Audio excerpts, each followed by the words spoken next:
आजची सुरुवात एका मोठ्या बातमीने करूया.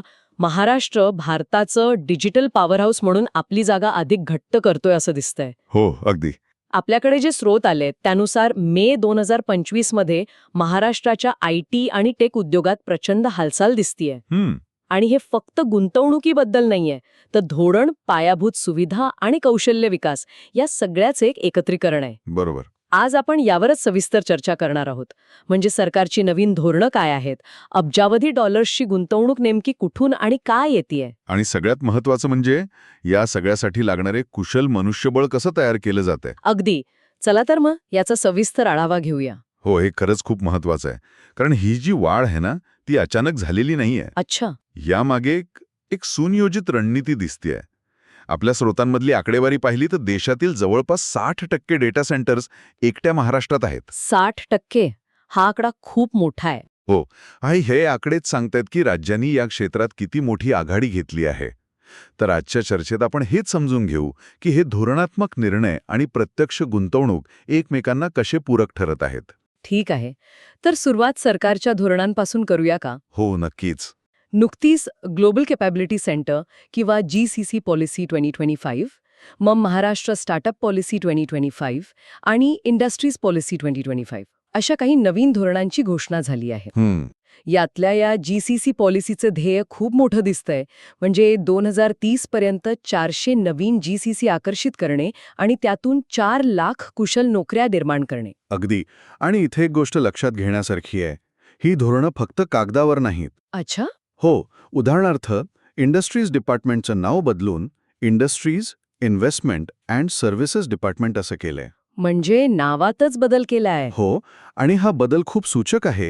हे दाखवतं की सरकारचा भर केवळ उद्योगांवर नाही, तर गुंतवणूक आणि सेवा क्षेत्रावरही. बरोबर. आणि मुख्यमंत्री देवेंद्र फडणवीस यांनी मुंबई टेक वीकमध्ये एका महत्वाच्या घोषणेबद्दलही सांगितलं होतं, M-Hub. हो, M-Hub. हां, राज्यातला पहिला सरकारी इन्क्युबेटर असेल, जो स्टार्टअप्सना कमी खर्चात ऑफिसची जागा देईल. हे खूप महत्वाचं पाऊल आहे. स्टार्टअप इंडियाच्या अहवालानुसार महाराष्ट्र आता बेंगलुरू आणि हैदराबादला मागे टाकून देशातलं पहिल्या क्रमांकाचं स्टार्टअप डेस्टिनेशन बनलंय. हो का? हो, आणि M-Hubची घोषणा ही स्टार्टअप्सचं इतर शहरांमधलं स्थलांतर रोखण्यासाठी आणि हे पहिलं स्थान टिकून ठेवण्यासाठी गरजेची आहे. या धोरणांना पाठिंबा देण्यासाठी काही आर्थिक तरतूद पण आहे का? नक्कीच. इन्व्हेस्ट महाराष्ट्र नावाची एक नवीन गुंतवणूक प्रोत्साहन एजन्सी 3,000 कोटी रुपयांच्या निधीसह स्थापन केली जात आहे. 3,000 कोटी? हो, यातून सिंगल विंडो क्लिअरन्स आणि निर्णय प्रक्रियेला गती मिळेल. म्हणजे लाल फितीचा कारभार कमी होईल. आता बोलूया गुंतवणुकीबद्दल.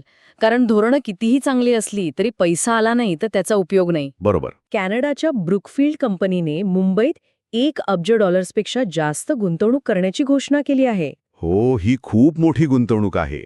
ही गुंतवणूक आशियातील सर्वात मोठं GCC उभारण्यासाठी आहे, जे पवईमध्ये 2 दशलक्ष चौरस फुटांवर पसरलेलं असेल. आणि यामुळे साधारण 15,000 थेट आणि 30,000 अप्रत्यक्ष नोकऱ्या निर्माण होण्याची अपेक्षा आहे. प्रचंड मोठा आकडा आहे हा. आहेच. आणि इथे फक्त GCC नाही, तर डेटा सेंटर पार्कवरही मोठा भर दिला जातोय. अच्छा, डेटा सेंटर पार्क्स. हो, मुंबई, पुणे आणि नागपूरमध्ये 4 नवीन डेटा सेंटर पार्क उभारले जात आहेत. राज्यात आधीच देशातले 60% डेटा सेंटर्स आहेत आणि ही क्षमता 500 मेगावॅटवरून 2028 पर्यंत 800 मेगावॅटपर्यंत नेण्याचं उद्दिष्ट आहे. म्हणजे महाराष्ट्राची ओळख आता केवळ भारताची आर्थिक राजधानी म्हणून नाही, तर डेटा इकॉनॉमीचा कणा म्हणून निर्माण होत आहे. छान. यासोबतच कॅपिटल अँड इन्व्हेस्टमेंट लिमिटेडने सुद्धा 19,200 कोटी रुपयांच्या गुंतवणुकीसाठी सरकारसोबत सामंजस्य करार केलाय. हो, ते मुंबई आणि पुण्यात डेटा सेंटर्स आणि बिझनेस पार्क उभारणार आहेत. म्हणजे हा एक ट्रेंड दिसतोय. पण या कंपन्या महाराष्ट्रातच काय येत आहेत? काय आहे ना, यासाठी उत्तम डिजिटल पायाभूत सुविधा, अखंड वीज पुरवठा आणि सगळ्यात महत्त्वाचं म्हणजे कुशल मनुष्यबळाची उपलब्धता ही प्रमुख कारण आहेत. बरोबर. म्हणजे आपण तिसऱ्या मुद्द्यावर आलो. इतक्या मोठ्या गुंतवणुकीसाठी आणि उद्योगांसाठी कुशल कर्मचारी लागतील. अगदी. त्यासाठी सरकारने काय पावलं उचलली आहेत? सरकारने नॅस्कॉम आणि MSIDC सोबत सामंजस्य करार केले आहेत. ओके. याशिवाय स्किल इंडिया डिजिटल हब नावाचं जे प्लॅटफॉर्म आहे, हो, ते आता मराठी भाषेत उपलब्ध करून दिलंय.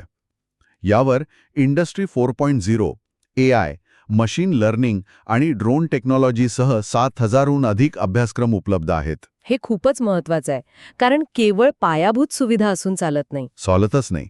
आणि याचंच एक उत्तम उदाहरण म्हणजे SC नॅस्कॉमने नांदेडमधील स्वामी रामानंद तीर्थ मराठवाडा विद्यापीठासोबत एक पार्टनरशिप केली आहे. नांदेडमध्ये हो, या अंतर्गत 400 कॉलेजांमधल्या 1.5 लाख विद्यार्थ्यांना भविष्यासाठी तयार कौशल्य शिकवली जाणार आहेत.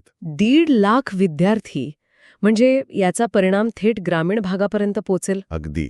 त्याचबरोबर सीडॅक मार्फत आर्थिकदृष्ट्या दुर्बल घटकांतील तरुणांसाठी उद्योग केंद्रित IT कौशल्य विकास प्रशिक्षण दिलं जाते. आणि फक्त सॉफ्टवेअर स्किल्स नाही, बरोबर, हार्डवेअरचं पण प्रशिक्षण असेल. हो, 20 सरकारी ITIमध्ये प्रगत प्रयोगशाळा उभारण्यासाठी Shri Shri rural development programme trust आणि स्नायडर इलेक्ट्रिक इंडिया फाउंडेशन यांसारख्या संस्थांसोबत करार झाले आहेत. अच्छा. यातून इलेक्ट्रिकल आणि रिन्युएबल एनर्जीसारख्या क्षेत्रांमध्ये प्रशिक्षण दिलं जाईल. तर आता महाराष्ट्राच्या स्टार्टअप इकोसिस्टम बद्दल काय चित्र आहे? चित्र खूपच आश्वासक आहे. म्हणजे आकडेवारी काय सांगते? एका अहवालानुसार सप्टेंबर 2025 पर्यंत महाराष्ट्रातील टेक स्टार्टअप्सनी सुरुवातीच्या टप्प्यात $2 अब्ज निधी मिळवला आहे. $2 अब्ज?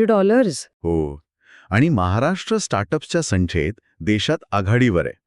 देशातील सुमारे 24 ते 25% स्टार्टअप्स एकट्या महाराष्ट्रात आहेत. वा. आणि हे आकडे सरकारी सर्वेक्षणात पण दिसतात का? हो.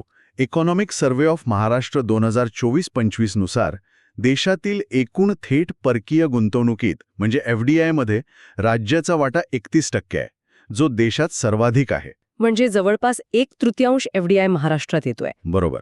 आणि सरकारच्या startup India seed fund scheme अंतर्गतही महाराष्ट्र सर्वाधिक लाभ घेणाऱ्या राज्यांपैकी एक आहे. या स्टार्टअप्सना मदत करण्यासाठी काही विशेष संस्था आहे का? हो, महाराष्ट्र स्टेट इनोव्हेशन सोसायटी किंवा MSINS ही स्टार्टअपसाठी नोडल एजन्सी म्हणून काम करत आहे. ती काय मदत करते नक्की? ती स्टार्टअप्सना देशांतर्गत पेटंटसाठी 2 लाख रुपये आणि आंतरराष्ट्रीय पेटंटसाठी 10 लाख रुपयांपर्यंतची परतफेड देते. म्हणजे इनोव्हेशनला थेट प्रोत्साहन. अगदी.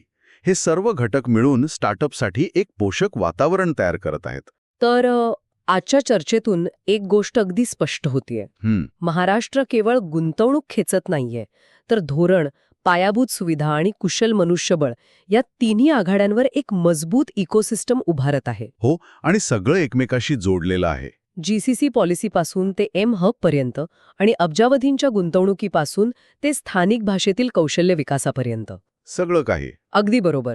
आणि ही एक सर्वसमावेशक वाढ साधण्याचा प्रयत्न दिसतोय. म्हणजे विकास फक्त मुंबई पुण्यापुरता मर्यादित नाही, तर नागपूर, नाशिक आणि छत्रपती संभाजीनगर यांसारख्या शहरांमध्येही विकास पोहोचवण्याचा उद्देश आहे. खरंय. आजची चर्चा संपवताना एक विचार करायला लावणारा प्रश्न समोर येतोय. कोणता? ही जी प्रचंड वाढ आहे आणि हे डेटा सेंटर्सचं जाळं जे आपण उभारतोय, हो, या सगळ्यासाठी राज्याच्या ऊर्जा आणि पाणी यांसारख्या नैसर्गिक संसाधनांवर किती ताण येऊ शकतो? म्हणजे तंत्रज्ञानाची ही प्रगती आणि पर्यावरणाचा समतोल, हे आव्हान महाराष्ट्र भविष्यात कसं पेलणार, हा एक महत्त्वाचा प्रश्न आहे, ज्यावर विचार करणं आवश्यक.